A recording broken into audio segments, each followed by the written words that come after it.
Well, hello there, John. Hi there, Sam.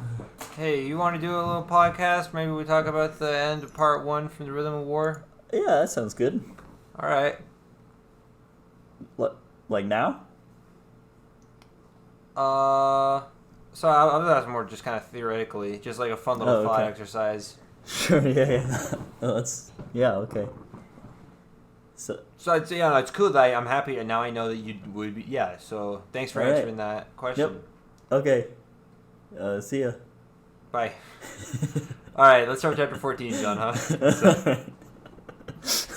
Man, it's great we've been doing this podcast for so long, so we can keep improving every week. And our intros are really always good, aren't they? Okay. We're back with Venli. Venli's still hanging out with Leshwi, who I like more and more all the time. Yeah. And we're actually learning some good stuff from this Venli chapter because she's right in there in the inner sanctum of the fused, and they have grand knowledge. Behind enemy lines. Generously sharing with us. So, let's go back. Let's reminisce, if we will. A little flashback. Sure. The last line of chapter 11, in which Leshwi said to Venli, "To the rhythm of agony, something is happening. Something dangerous. I fear the war is about to take a distinctly different turn." And that was just kind of left. We were just left to stew at that for several chapters. And now we're back, and now we know what that new thing is. Yeah. And it's that a new group of fused spirits have awoken. Mm-hmm. And these are some spooky ones who were thought to have been insane, and it turns out maybe they're not.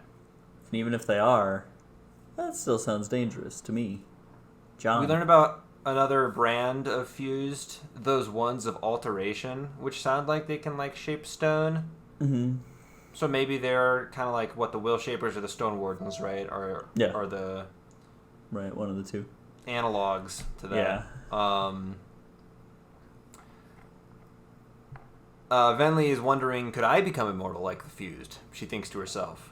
Mm-hmm. And Timber starts pulsing like, no, bad idea. Yeah, don't even think about it. Yeah. Which makes it kind of sound like maybe she could become immortal like the fused, but that it would be an evil thing to do, or at least would not be a very Knight Radiant thing to do. Yeah. So there we meet the 9. They're the leaders of the fused. They're entombed in pillars of stone, which is pretty cool. Which is kind of dope, yeah. And they don't have to be there, but they are because it's a symbol or something. Yeah. With a lot of immortal stuff, kind of a good way to defeat it is to imprison it, right? Yeah. Mm-hmm. But Venli, just kind of while she's talking about these imprisoned in stone fused, reveals that imprisoning the fused is actually not a method for defeating them. Right. Because the actual fused spirit can just leave the body kind of at will. It doesn't even have to whenever die, they want. Yeah. Right? They can just outski and go find a new body. So if you were going to defeat the fused by imprisoning them, you would have to imprison not their bodies, but those actual spirits, which I think is alluded to. Yeah. That was kind of the impression I got, was that is possible, but not the other way around. Yeah, it sounds like their spirits can, in fact, be imprisoned in gemstones, but that humans don't know about that yet. So and the fact that we're hearing about it now means that humans will find out about it sooner or later. Because that's the one big advantage that the humans don't have, so they gotta strike before they figure that out. Yes. All right, we learned that Alethkar is called Avendla by the fused, which translates to Land of the Second Advance. And when I first heard this, I thought that was just kind of insignificant, just a little bit of world building. Yep. But then Venli asks, why was it called that? And now I want to know why it was called that. Right. Also, right? Yeah, no, same. I was I read that, I went back because I was I skipped over that word, in my reading. I was there's a word I don't know.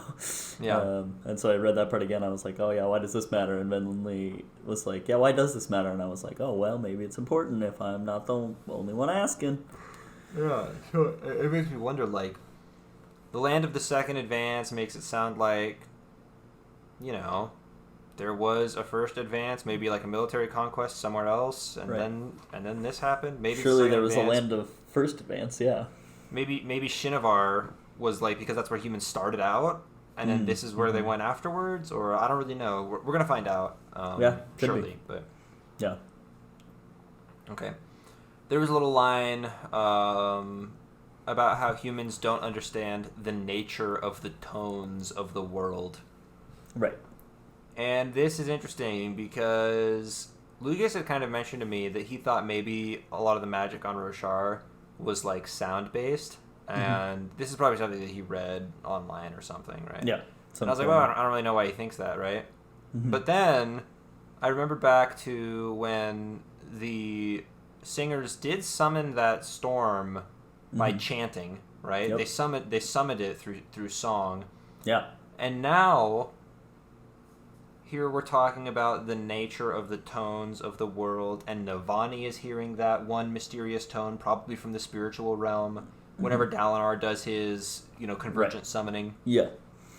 I mean, it makes a lot of sense, just given that, the listeners were the native inhabitants of the world, and they have all these crazy rhythms from long ago and still currently, it makes a lot of sense. Well, and also, and this line especially, right, the nature of the tones of the world. When we know that a lot of the major cities are built in patterns like sand forms into when you channel vibrations into a big plate, right? Yep.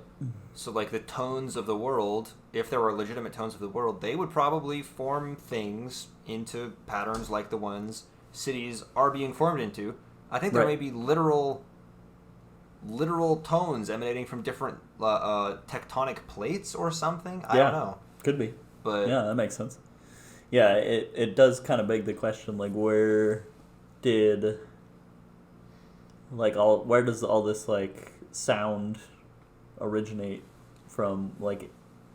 In the planet? Is it some magic thing? Is it tectonic plates? Where does it come from? Yeah, I don't know. And why is Roshar like that? Pretty whack, though. All right, we learned that the Pursuer is one of a brand called Those Ones of Husks. They all also have names that are singer words, but I don't know how to pronounce those, so I've been ignoring them. Right, same. And this one is interesting because for the rest of them, I've been saying okay, those ones of the heavens kind of correspond with windrunners, right? Yep. And those ones of masks kind of correspond with light weavers, right? Etc. Etc. But I don't know of any.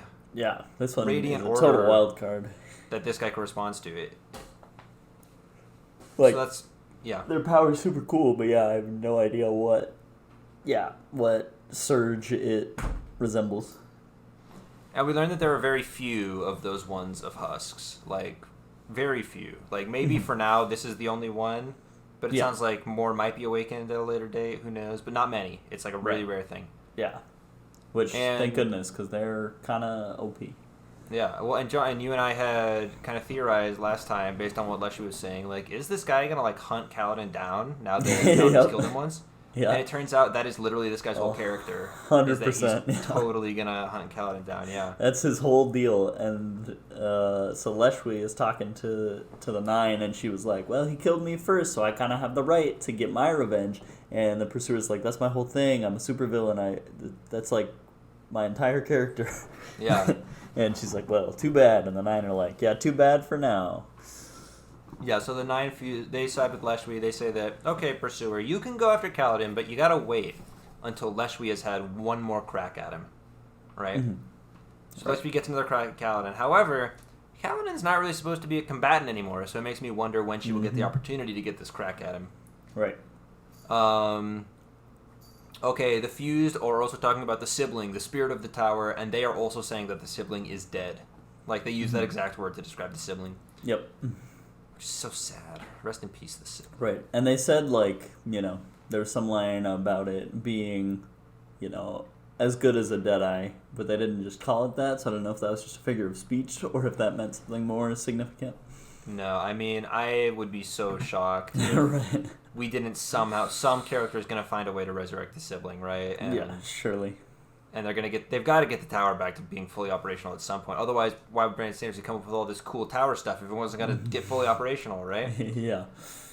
Yes, that's got to happen sooner or later. All right, so the tower has powers that are alluded to by the Fused, right? Including the power to, I guess, have like a big aura around it that disables fused powers, disables void light, Yep. but still allows Stormlight to operate. They got a fused zapper. Yeah, just like the one that the fused used on Kaladin, but the opposite. Right. And there is a plan that is being put together by one of these new fused who was thought to be insane, who's been resurrected. She used to be called Lady of Pain, and now she's called Lady of Wishes or something. Yep. And I mean, it sounds like she's sort of like a torture smith or something, right? Like she's like one of those people from the Third Reich who did like a lot of human experiments. Yeah. And is just like messed up, right? Very much seems like a bad, like even Leshwi, is like wary of her. I mean, Leshwi is cooler than all the rest of the fused, but like she doesn't agree with this lady's practices. So it's sketch. So she has a plan to go invert the tower's power to shut off the powers of all of the Knights Radiant there. Except apparently this plan will not work on Knights Radiant who are too far along in their development. Specifically, the ones they're worried about are the Elsecaller and the Bondsmith. That's Yasna and Dalinar, right? Yeah. So they need to somehow lure them away before they put this plan into action. They're talking about the siblings' heart. I suspect that is the pillar. Right. Right. Gotta be. Yeah. And they also allude to a plan to end the war. Not allude to, I mean, she freaking says it very outright in a big meeting, right? This is that Lady of Wishes. Yeah.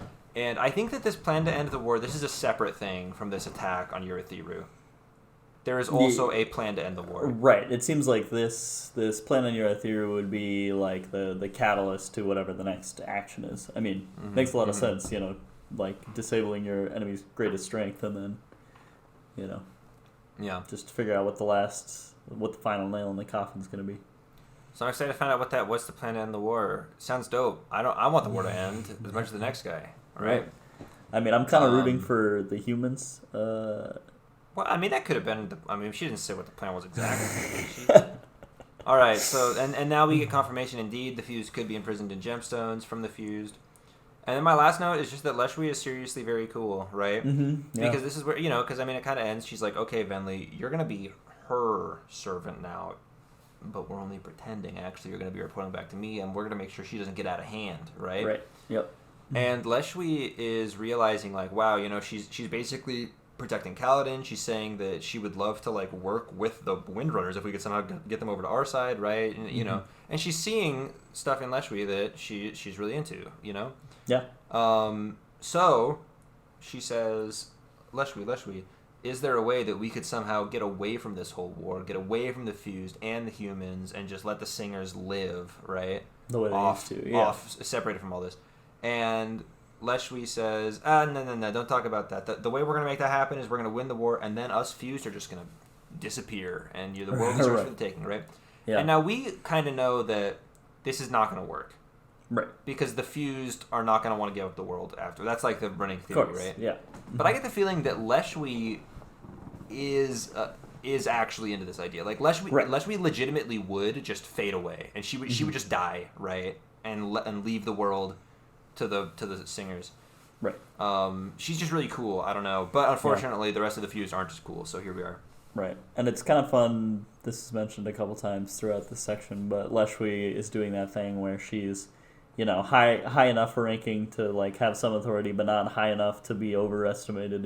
Like she's in that sweet spot in the middle where she can kind of, she has enough agency to do the little stuff that would be inconvenient otherwise, but not so far up there that she can fly under the radar in some respects. Yeah, and I mean that's kind of fun. A little bit of a little bit tropey almost, but yeah, a little bit, but I enjoy it. All right, chapter 15.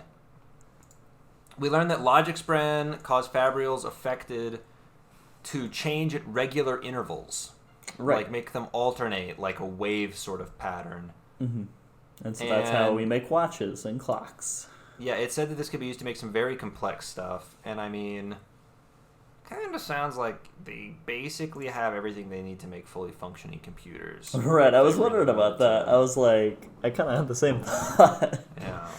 But, I don't know if Brandon Sanderson has quite the expertise to explain a Fabrial computer. Well, sure he does. All right. So there's a question about, when we were fighting on the Shattered Plains, right, way back when in Book 1, we wanted the gem hearts because we used them to make grain and all that. Why had the Parshendi wanted them? And I was like, yeah, that's a great question. Yeah, why had the Parshendi want them? And, they were like, we didn't figure this out for an embarrassingly long time. And I was like, this was such a big point in Book 1 that I just never questioned. Yeah. At all. Did we ever even talk about this? Legit? I don't know. I don't think so. I feel like we were like... I think maybe subconsciously we were like, well,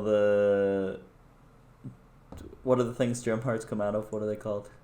Chasm Fiends. Chasm Fiends, yeah. We were like, they're sort of the Parshendi gods in a way. Maybe they just don't want their hearts being abused for soul casting or something. I don't know. Yeah, I don't know. I think we probably rationalized some reason in our head, but never really got down to asking the question. Huh. Yeah, so it turns out the reason they wanted the gemstones was because they used them to farm. Right. So similar reason, different application. Yeah, so plants grown in the light of gemstones while certain rhythms are played causes little spren to come, take light from the gemstones and almost deliver it like bees to the plants and, pollinate them or whatever. Yeah, pretty much exactly, yeah. Yeah. So, yeah, Super I don't know. weird. That's weird, but here we have another application of indeed sound being pretty magic. We have R'laine, of all people, kind of directing this and teaching, humans how to grow crops the Singer way. And he says, I can't get humans to sing the pure tones of Roshar, which again is kind of I'm like, Interesting. Okay, so this is where Kaladin, so he's talked to R'laine, R'laine was going to get that spren, but Kaladin explained the situation to R'laine not quite so delicately as he maybe should have. Yeah, it was like, he tells him he finds him a spren that he can bond with, and R'laine is over the moon about it. Yeah. And Kaladin is like, yeah, I bullied him straight into it. He has to do it. Yeah. And R'laine is long process. He's like, who? And let me tell you, he did not want to be your spren. He would rather have had his toes ripped off than be your spren. But right. Yeah, and yeah, that was my exact thought explaining this. I was like, why would you explain it this way? Yeah. And so as a result, R'laine is not so thrilled, and so unthrilled, in fact, that he tells Kaladin to go ahead and tell the spren to bond someone that he would prefer to bond, because he's not going to be, bonded to a spren that doesn't want to be there in the first place. Which makes a lot of sense. And the thing is that this isn't really addressed again in the rest of Part 1, and it makes me wonder if, what if Yun-Fa now, who really wants to follow this order, is going to be, really insistent now to R'laine or something, and he's still going to end up with him? I don't know. Yeah. But yeah, I have a feeling it's not going to be brushed off quite as easily as R'laine made it sound like, Mm-hmm. Yeah, there are more factors at play. Alright, after Kaladin goes and talks to R'laine, he heads off to hunt down Xyle because he is looking for purpose in life, and Xyle's kind of a weird wise man, right? Yeah. And I was like, oh boy, Xyle's back. And they have a fun little fight, and Xyle says some wacky Xylisms. Yep. And oh, look at this, he's fighting with colored scarves. His belt is made of rope. He always knows when Kaladin is approaching. Yeah. So, wow, during this fight... Also, he can always sense spren, which is kind of interesting. Yeah, because that really was what they do, odd. what people of heightenings do when they sense people approaching, they're not sensing those people, they're sensing their breath, which is kind of a form of investiture, right? Right, yeah. So it makes me think that he's not seeing Syl. He probably senses her the same way he senses humans approaching with breath, right? Right, yeah, I would imagine. Yeah, he during this little fight scene where he's using all the sheets, they're grabbing onto Kaladin, and he's like, I swear I could see faces in the sheets that were attacking me. What's up with that? Yeah. And I was like, oh boy, here we are using a bunch of wacky, I don't even know what you call that system of magic, the breath system, right? Yeah. To bring things to life, to do things for you. And Zyle's like, don't worry, once we're done fighting, I'm gonna explain as best I can in universe without breaking the fourth wall, like what's going on here. Yeah. So I mean, they have a big fight and it's pretty fun. And at the end, oh man, all the brightly colored scarves he'd been fighting with were now dull gray, wacky. Wow. And they have a brief little conversation where, I mean, yeah, Zyle drops some info. He says, Kaladin says, "What are you? Are you like Hoyd?" And he says, "No, I'm not like Hoyd. I'm a type 2 biochromatic entity, And he's like, "What the heck?" He's like, "Well, basically, when you infuse a body with a whole bunch of Stormlight, or I guess you infuse like a spirit with a whole bunch of Stormlight at the time of death, it kind of like fills a mold almost, making a near copy of the spirit that had been in the body, but now it's like this weird immortal thing. Don't worry about it too much, right?" Yeah, it's a soul deep fake. And this is what happens with the fused, right? Their spirits are just chock-a-block full of energy, which is constantly being renewed by odium. So that's why they're able to keep just like, resurrecting. Yep. This is what it turns out is the deal with Zeth right now. This is how Nalan resurrected him. And this is, of course, what happens with all of the returned from Warbreaker, right? Zyle included. Right. So that's kind of freaky. It was Yeah. a fun little like Cosmere, insight, I guess. Like we more or less knew that this was a thing, just not the exact mechanics of it. So it's kind of fun to just have like Zyle go full like teacher mode. Well, the extra thing this kind of revealed to me that I don't think we knew before is that Zeth is now probably immortal? Yeah, Zeth I guess probably so. no longer ages? Right, he has that weird thing where his spirit's not perfectly fit back to him. I don't know if that's different from what we're talking about here and if that would affect it. But yeah, no, I imagine you're right. So what Zyle said was that for these type 2 biochromatic entities, as he calls them, that I think are it was not... type 2 invested entity. Oh, you're probably right. Yeah. Now that he's out of Warbreaker Land, he's probably stopped using the word biochromatic and replaced it with invested. Yeah.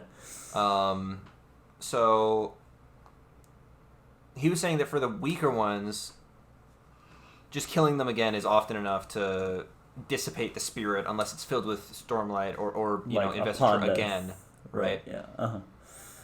Which makes me think that Zeth probably would die if you killed him. Right. But it sounds like once this happens even the first time, you basically just stop aging altogether. So I would guess that Zeth right now is on a level with like the returned from Warbreaker. Right. Yeah. This is some weird like Horcrux kind of nonsense going on. Yeah. But it's fun. Yeah. I like it. It's a cool world mechanic, I guess. It makes me wonder though, if Zeth no longer had access to Stormlight, would he just kind of die over time? Does he consume Stormlight like the Return do?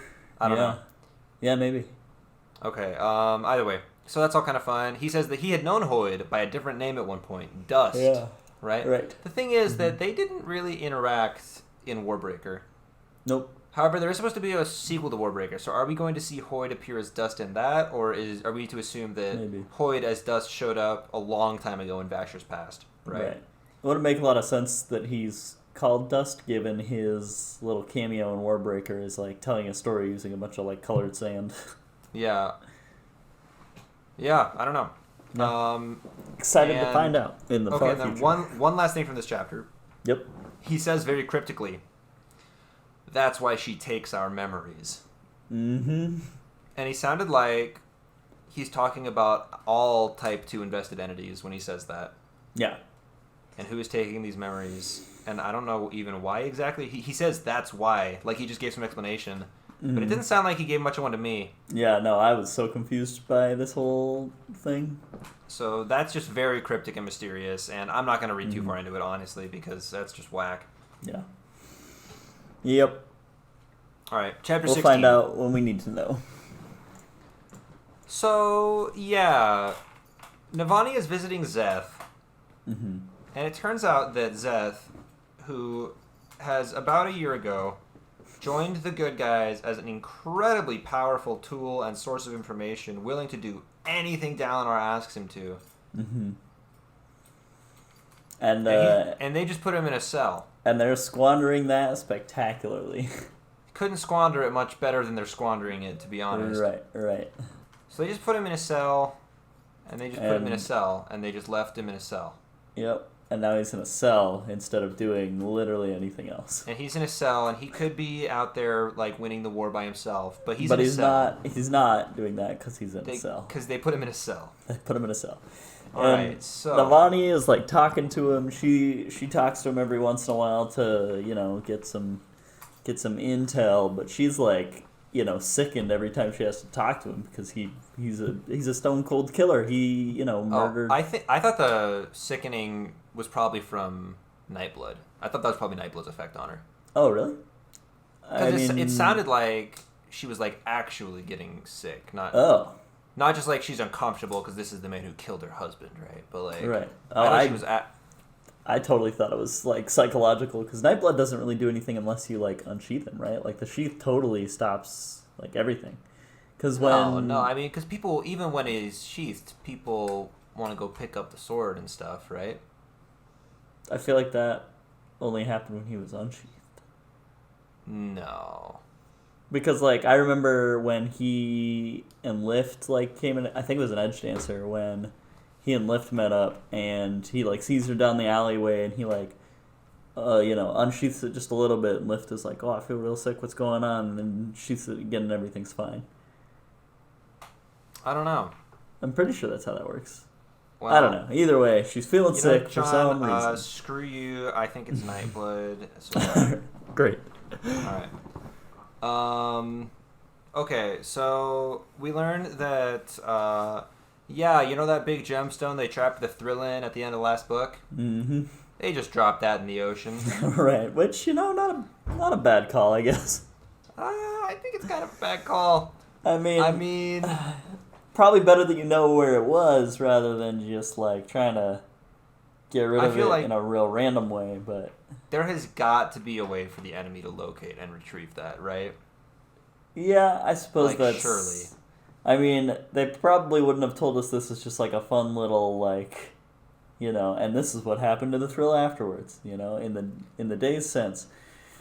So All I'm saying, John, is, like, first couple of pages of Chapter 16, we learned that they dropped a gemstone containing an ancient evil right into the ocean and just kind of left it there and assumed that was fine. Yep. And also they've kept Seth in a cell for the last year, and I was just really starting to questioning some decision-making that's fair, amongst the higher-ups of this coalition. Yeah, that's fair. Okay, and actually, wait, it actually gets even worse. All right, so either way. About a month ago, Navani told Zeth to go get that gem that Gavilar had on him. Zeth, like the Stormfather, isn't volunteering any information unless he specifically asked about it, which is just suck. It is just so suck. Yeah. So this probably contains an unmade. It warps light around it, right? That's still my guess, is that there was an unmade in this thing. Oh, yeah, absolutely. And Navani has that now.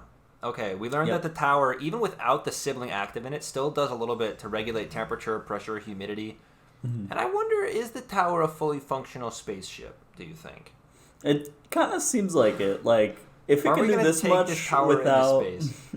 If it can do this much without having the sibling, like, doing what it normally does, like, I cannot imagine when it's fully functional, as people keep alluding to, like, what it is capable of.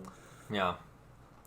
I mean, this seems like the pinnacle of all, like, Nyradiant achievement, At this point, everybody knows now that Taravangian is the one who sent Zeth to kill a ton of world leaders. Right. People are so chill about Taravangian being a straight-up bad guy, and I don't get it. Yeah, they're just cool with it. And there was some line about how, like, well, Taravangian's crimes weren't really any worse than Dalinar's. And I was like, really, though? Yeah. Really? Because he assassinated kind of a lot of world leaders, didn't he? Right. And, Dalinar's talking about it. He's like, man, I went and just killed people out of sheer fury because I was a crazy animal. And Taravangian assassinated the most important people in the world, but I know him, and he would never do something if he didn't think it was the right decision. And I'm like, whoo, Dalinar, I mean, I know you see the best in people, but this is a reach. And I mean, like, no, it is true. That is what he's doing. Dalinar's being totally accurate. No, he is, but just like, it seems like for Dalinar to make that assumption is like, I mean, Dalinar is world beating in his greatness, you know, but like that felt like a little crazy to just be like, I'm sure he had a good reason for trying to murder me, for murdering the greatest leaders in the world, like. Well, I don't think it was like that. I don't think he's saying like, oh, if he wanted to do it, I agree. I think if he wanted to do it, it's probably the right thing to do. I know, but what he's saying is that he did it because he thought it was necessary, right? Right. He's not saying that like. No, I'm not. I agree with these actions. He's just saying that I think he truly believed that this was necessary, right? Which I think are two different things. Yeah, I guess so. He's, you know, it's like when you like a villain in a movie because they agree they're so committed to their like cause or whatever, and it's just weird to like in the space that Taravangian's in, being a bad guy that's still helping out the good guys somehow, that they're just like okay with letting him keep up with the proceedings of things, you know? Yeah, I don't know. I mean, it seems crazy to me that this Council of World Leaders, right, would be like, you know, somebody brings to the table, hey guys, I have pretty much definitive proof that Taravangian is the one who had a lot of world leaders assassinated. And they're like, wait, world leaders like us? And she's like, yep, world leaders just like us. Exactly like you, yeah. And they're like, well, what are the chances of him doing that twice? Bygones. It's fine. Bygones. Yeah, it is really weird. And I get that, like, they're saying that, okay, well, we need Yakovet's power. So they're kind of like, it's kind of like almost not their choice. Yeah, but like, I guess that makes sense, yeah. But it's just, yeah. It felt a little too convenient, just on the whole, I guess. Okay, so here's the third thing that makes me question Navani's decision-making in this chapter. She takes that gemstone that Gavilar gave to Zeth when he died, which is clearly incredibly significant and probably has an unmade in it, and she just kind of hands it off to some rando scholars, whose like names we've heard like once before, like I've already forgotten them. Yeah, same. These are like red shirts. You know red shirts from Star Trek, John? No. They always die. It's like a meme that the red shirts are always like just fodder for whatever the monster is or whatever, right? Sure, yeah. So she just hands this probably unmade off to some fucking red shirts. Yeah. And says like, hey, go nuts, kids. And I'm like, oh no. Yeah. Oh no. I'm not totally sure what to think because like they comment on how it's like a perfectly cut gemstone and it's definitely not void light in there. And, you know, our assumption up to now has been that it's an unmade. That's still my assumption, but it feels like sometimes when Brando Sando points you so surely in one direction, it's not actually that direction, you know? Sure. So I'm keeping my options open. Right now it's an unmade, but I'm not totally committed to that. You're not married to that idea. Yeah, that's what I was trying to... That's the expression I wanted. All right. Next chapter, 17. Yes. So Dalinar can make a big cool map with Shallan. Yes. And the Stormfather has implied that he can do similar cool things by... all the orders. By mixing his powers with that of other orders of Radiance. Yeah, exactly. But as of yet, we don't know what any of those other powers are, but they're going to come up and it's going to be cool. Right, and it makes sense given that, you know, they did this totally by accident, Dalinar and Shallan, so... But yeah, I look forward to figuring out what that is. Bondsmiths seem just super cool. Yeah, super OP. Alright, Yasna shows up, and she's got Wit with her. Wit is just a part of Yasna's retinue. Yeah. And they're, like, totally buddy-buddy. I guess Wit has decided that Yasna is a good person to hang out with when it comes to, you know, saving the world or whatever. Right, makes a lot of sense.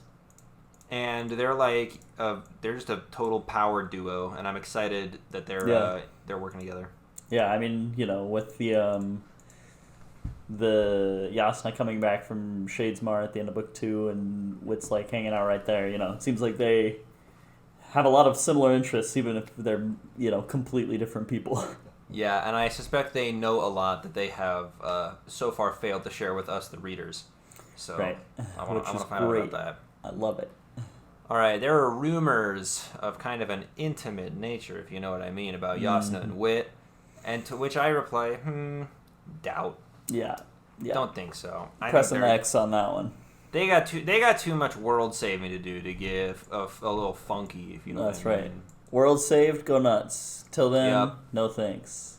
I'm saving myself for world peace, thank you. That being said, I'm not like 100% on the down Yeah. scale, because I don't know, Right. maybe Wit does a lot of hard work. Maybe he deserves a steamy sex scene. All right. Yeah, that seems like Sando's MO. Yeah. Yasna says, "Hey, we're freeing all the slaves," and I'm like, "Wow, that was easy." Like, yeah, cool. dang. She's like, I know that, back in the day you could just kind of bully Alucard to do whatever you want, but like, I have the moral high ground. You literally cannot stop me. And Dalinar's like, damn. I mean, all I'm saying, John, is that Yasna is making benevolent dictators look pretty good right about now. Yeah. Here's what I'm saying, is that here in America, we tried democracy, we tried splitting the power in the government up amongst many branches, and I'm saying checks and balances. No. I'm saying stop. We need a king or a queen who just has absolute power, but also they do have to be a good guy. And if we can work that out, I'm down. I'm down to clown. Absolute power, I have no problem with that, but they gotta be chill. They gotta be chill. They gotta vibe. All right. We get confirmed. It's confirmed for us by Ash that the planet Ashen is the Tranquiline Halls. Yep. I think this is something that Lucas told me, but like we hadn't seen written down yet. Right. I don't think. Yeah, I believe you're right. All right. Yeah, she talks about Braze being where the fused were at and where they were sent, and like we've talked about that at length. And I was like, was any of this common knowledge? Because nobody seems to really bat an eye at it when she talks about it. Well, they've had her lying around for a year now, so they've probably heard a lot of this before. Yeah, that's fair. Yeah, maybe this is just our on-screen kind of here's your canonizing of things you already suspected. Yeah. Also, I note that Wit treats the heralds with reverence. He calls them gods. Mm-hmm. Wit really does truly respect them, right? That makes sense. Which is just interesting to me because Wit actually knows gods, right? Mm-hmm. Yeah. So why does he call these guys gods and seem to kind of believe it? Mm-hmm. Yeah, I don't know. I think that... I mean, I guess, we all love Town to death because he's, saved all of humanity for such a long time. But yeah, it does seem like a little bit more than just that. It makes me wonder if maybe Wit knew these guys back when they were not crazy, back when they were, just forming the Oath Pact. Yeah. Who knows? Okay. So it's also revealed by Ash that the Shin might be able to help with Dalinar's powers because they have a bunch of honor blades over there. They've been experimenting with various powers for a long time. They could probably share some dope information. Yeah, and Shin I'm over is here. Like... Yeah, sorry, go ahead. I'm over here thinking, who is a Shin who did practice with the honor blades and who might actually be able to share some Oh my gosh, is it that guy who I don't even remember the name of that they put in a cell? I mean, he's so insignificant at this point. Because the thing is that, like, it's already been established that he only shares information when prompted, right? Right. And they say his name when they're talking about this. Like, how could it be so hard to not consult him about this sort of thing? Yeah, so I think they should probably go check with him. But or if they want to, instead of checking with Zeth, they could also invade a country. I don't know. It's like both equally simple tasks, Sam, I suppose. The Alethi way, talking to people and using democracy, invading a country and stealing their secrets, yeah. Oh, are you Drake? Wait, are you Drake? I'm doing the Drake meme. Chapter 18. Oh, this is a great chapter. There's a metal that conducts Stormlight. This is the one that the Fused used to suck Cloud and Stormlight out, I think. Yep. And it makes me wonder, is this like the opposite of aluminum? Aluminum repels, it blocks Stormlight. It's an insulator. Right. And we know the opposite of aluminum is duralumin. Duralumin. Right? Yeah. I'm thinking it's duralumin. Which is one of the coolest metals in Mistborn. So yeah, that makes a lot of sense that it would, do whatever it can to facilitate investiture to the fullest degree. So yep. I believe that this is that, yeah. So the people of Hearthstone get to the tower and they're safe and sound now, which is great. Yep. And Kaladin shows them their like neighborhood, he calls it. He's like walking around. He's like musing about some stuff going on in the tower. Some like big pipes like stretching around. Comes straight through hallways where people walk, and the tower just doesn't make any logical sense from like an architectural standpoint. He talks about shafts going down 30 plus stories, and I'm like, you know, here in modern society, we know about these shafts. These shafts are quite commonplace. So make me wonder if those are for elevators, right? And at the end of this chapter, Kaladin he decides what to do with his life. And I was so excited about this. I mean, it really does make a lot of sense. Right, it does, yeah. So he shows his parents their new living situation, and he's got a whole, like, I mean, ER, I guess, like, a room for surgeon stuff, right? And it's like all the equipment that his father could ever dream of that he could never afford beforehand, and he talks about vaccines with this new, science that surgeons are coming up with, and his dad's like, well, I mean, that's cool and all, but like you have edge dancers and other people that can just heal now. I'm literally, my whole occupation is completely irrelevant now. Yeah. And Kaladin is like, oh no, oh geez, I know exactly that feeling. I thought this whole scene was kind of cute almost, right? Yeah, it was great. You have Kaladin's dad sulking, right? And he's like, obviously I'm thrilled that there's an end to illness and wounds and disease. I'm psyched out of my mind over here. How could I not be? Oh, God. And Kaladin's like, we have like 10 of those people, and they can only... They're out in the field for like broken femurs, right? Yeah. Like, we got a whole bunch more people that need medical attention that they don't have time for. And Leon's like, what? Coming yeah. Just like oh no, Dad, don't get the wrong idea. Human suffering is through the roof. And Lyran's like, yes, all right, jumps up and just like punches the ceiling in excitement. And Kaladin's like, also, I'm not allowed to fight anymore. I'm not allowed to do the thing that you hate about me and prevents us from being a good old father-son team. And I was thinking maybe, and he's like, huh? Yeah, you're gonna be a surgeon now, and he just like he went from like the absolute dregs of like my profession's useless to the highest of highs of like getting his son back the way he idealized him from his youth. Yeah, and this makes sense. Obviously, it's not what Kaladin actually wants, because like Zyle said when they were talking earlier, like Kaladin loves fighting, right? Which is obvious. We know it, right? So, like, this is an imperfect solution for Kaladin, but this is a perfect solution for Kaladin's dad. Right. So, at least one person gets to be happy. Yeah. And I had wondered through, like, the first 3 books, was the whole surgeon angle just, like, to be this, enriching background and then, like, a foil to Kaladin's love for fighting and wanting to be a soldier. And, like, that was all very interesting for that. And if that was the only reason it existed, like, I'm down. But now it's coming back, a full, like, 4 books later, pretty much. I just think that's cool that we get to explore that some more. Chapter 19. Yep. Navani is talking about a way to translate Stormlight energy into mechanical energy. And I'm like, silly Navani, you can already do that. Like, it's called lashings, dummy. Which it literally just converts Stormlight into mechanical energy, right? Yeah. 100%. But then she's talking about a way that uses big windmills and doesn't actually require a radiant to be there. And I'm like, oh, no, that makes more sense. Yeah, that's a better idea. That's cool. So there's a meeting between the monarchs, which is like this whole chapter, right? And Taravangian is there. And Taravangian is talking to Navani. And... I mean, the jig is up, right? Taravangian is no longer acting dumb on purpose, Yeah. He's no longer pretending to be just this kindly old man. He's totally changed his character. And now he is just like this ruthless, political savant. Did you just say savant? I did. That's I was whoa! Surprised you said it.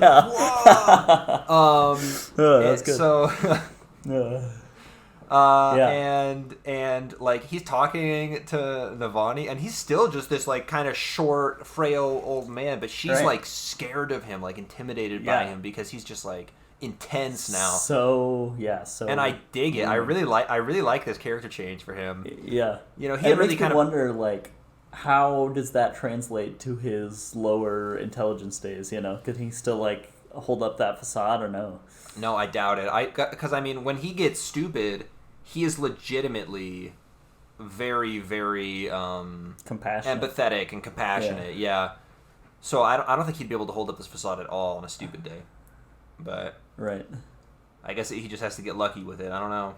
God, I cannot imagine how exhausting that would be to have that boon and curse, Like every single day having to figure out how you're going to operate for that day. Yeah. It's going to be tough. Also, let's actually go back just a smidge before the meeting of Monarch starts, when Navani's still talking with her scientists. So Navani does this thing over and over and over again, where she's like hanging out with the scientists and they're doing science stuff and she's helping, and then she's like, "But I'm not a scientist. I am but a patron of the art. I will leave now and stop burdening these poor, actually smart people with my subhuman intellect," right? And it's like, whoa, Navani, chill. Like, she's always doing this. So, like, and here it was just crazy to me, right? Because she's talking about the windmill thing, right? They're talking about how, like, oh, man, yeah, we're making breakthroughs in all this fabro technology. The problem is manpower, right? Like, that is, like, the biggest thing holding us back. Right. That is our bottleneck the limiting right factor. Now. Yeah. And Navani has this bit where she's like, yes, I am but a burden to all of you scientists. Also, I did single-handedly crack our biggest bottleneck, but I will stop wasting your precious time. I'll let you get back to your work. I am but a humble... And it's just like, Navani, shut up. Like, it was making me angry. Right, this is like... Because, like, that's what... Gavilar, like, really beat into her the whole time. He was like, you love, like, the theater of science and, like, seeing all this stuff, but you don't know anything, right? Like, you can't be a scholar. You're not smart enough for it. And clearly, Navani is, like, one of the most capable characters, like, period space, even if she makes questionable decisions back in chapter, like, 17. But, like, she is so, like, I feel like there's not a... real world equivalent of somebody that's like, here, I have these great scientific ideas. I have no idea if they'll work or not, Like, I just leave that to the, to the people, and then goes in and solves, like, these problems they're having without having, like, the technical knowledge necessary to know whether it's even feasible or not. Oh, sure, there's a real world equivalent to that. You got ideas, guys, right? Well, yeah, I guess, but, like... Navani is not just like a, hey, what if cars could fly? Get on that, scientist. Is that even possible, right? Like, I think she's like, what if cars could fly? And let me give you this, like, little technical piece that will definitely help with that, right? Actually, I feel like there's definitely an equivalent to this in computer science. It's almost a meme about, like, your bosses, right? Oh, who have a meeting with a client. And the client's like, can you do this and this? And your boss starts making all sorts of outrageous promises, and they clearly don't know any of the mechanics behind it. And then they come back to you and they say, like, all right, we need this by next week. And you're like, oh, God, oh, no, right? Luckily, I haven't had bosses like that. My bosses have been pretty technically knowledgeable. But reminds me of that YouTube video that Andrew showed us that was like the technical specialist or something, right? And he's in a meeting, and they're like, hey, we need, like, 6 lines that are all red, but 2 of them are also green, and we all need them to be perpendicular to each other. Can you do that? And the specialist is like, well, no. And he's, like, trying to explain, like, these basic things, and they're like, oh, I see the problem. And then they, like, say something else that's, like, literally physically impossible, right? And it seems like that's kind of the... Yeah, it's a meme. Kind of so meme. Luckily... Navani is not like that. She's she's like my bosses, who are technically literate, right? Exactly. And don't that's a good way make to put stupid, outrageous promises. She understands the mechanics, right? So yeah, all right. And yeah, it's. I mean, sure, she's not a full blown scientist. She doesn't spend all day doing this, but yeah, she is. She has the expertise to make suggestions, if not, like, be the one with, like, her nose to the ground to make it happen, but. During this meeting of monarchs, they're talking about how they need more windrunners. Windrunners are just super duper valuable, right? Because they need to battle off not only the heavenly ones, but also the skybreakers, because they can sink whole fleets, and it's just a bad time. Yeah. However, it sounds like, according to Zigzul, they're not going to get more windrunners unless they send an envoy, a political mission, to go talk to the honor spread and kind of pave things over. Oh, who would love to go do that? Lift. Uh-huh. But you know who else? Adolin. Well, yeah, no, he's good. But you know who I'm else? Who would love to go to the honor sprints? Fresh out of ideas. Well, I guess we'll just send those two. Well, Shalon's gonna tag along. I guess she knows about Shadesmar, so it's probably good that she's there. I guess. Oh, sure. You know, the thing I love about Shalon going too is that she doesn't have any ulterior motives. Yeah, that's my favorite part. I was just thinking that. So no, yeah, Shalon has to go kill Rastaris, right? Or not kill him, but she'll know what to do when she finds him, apparently. Yep. And yeah, so she's able to just slip right in there. Nobody questions it, and it's cool. Yep. So that is how she's going to get there, which is great because I was kind of wondering how that was going to pan out. What's the name of the honor sprint capital? I don't remember. Something Fortress. It was or something super cool. It was like, yeah, I don't remember. Yeah. Very cool, whatever it was. Navani also notes about Adolin. He's wanted to get back into Shadesmar for months now. Mm-hmm. And dude, I'm pretty sure it's because he misses Maya. He wants to go hang out with his sword. Yeah, I had the same thing. I was like, oh, because he felt so incompetent there, but he has his best buddy. Yeah, so when I read this line, he's wanted to get back into Shadesmar for months now, I literally said, aw, like out loud, because I thought it was cute that he wants to go. He wants to go back home to like see his dog again. Yeah. They are talking about this whole assault on Umir. Wait, what's the place called now? Ulim. Oh, yeah, I can't remember how I pronounced it in my head. I just like saw the word. I was like, yeah, that place. So they're gonna go they're gonna assault it because this seems like the strategically best place for them all to attack. And it's like, wait a minute. Why is Taravangian down if he's working for the enemy? I think I know why, John. Oh, why? Do you not know why? No.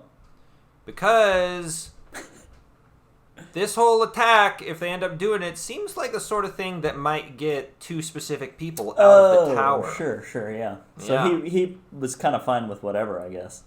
He was, I think, yeah. If it gets him out of there, I think he's down. So this assault, I don't think it's a trap at all for Dalinar and Yasna. He would have supported wherever as long as Dalinar and Yasna were gonna go. Yeah. Yeah, they're probably gonna win this battle, right? Yeah, I don't know how I didn't realize that. That's pretty.